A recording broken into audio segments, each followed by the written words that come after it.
Right after the announcement from Ballmer, you and I had some great back and forth conversations about what was actually taking place here.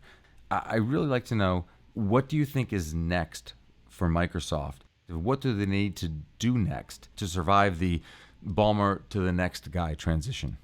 Yeah, well, there are really two things that got to go all in on, and one of them is this notion: are they a devices and services company? Because at this point they're in an uncomfortable in between position where in some instances they are, some instances they're not. It's like they've got to decide that they're going to go all in on the devices and services strategy and go accelerate that, because they've got two credible competitors in Apple and Google who are advancing in that direction in a variety of fronts. And so, if the next CEO doesn't accelerate that, then this transition came at a bad period of time.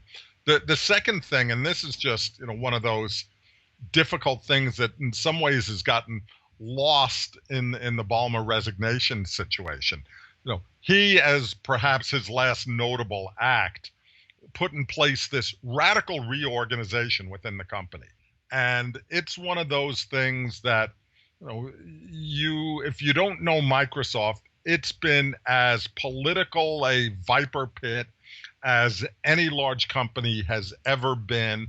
And they, one of the things when you're a quasi-monopolist, you can do those kinds of things. Your biggest competition comes internally because, frankly, the external challenges to monopolists are few and far between. So Microsoft had this, dare I use the word, poisonous culture that they, finally took some steps to go resolve with this organization restructuring, which was probably a necessary precursor to delivering on the devices and services vision.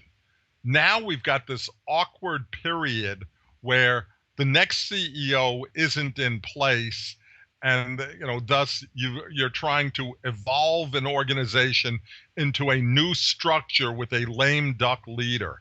And watching how this one plays out will be really fascinating. There are all sorts of things, from a tactical day-to-day operation of, how the business goes forward, that could be terrible situations, in the absence of strong direction from the top. So he said he'd resign within a year.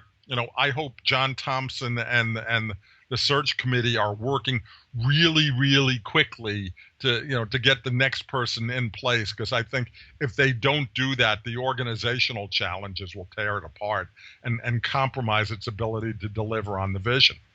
Jonathan, as always, phenomenal time having a conversation with you. Fred, never enough.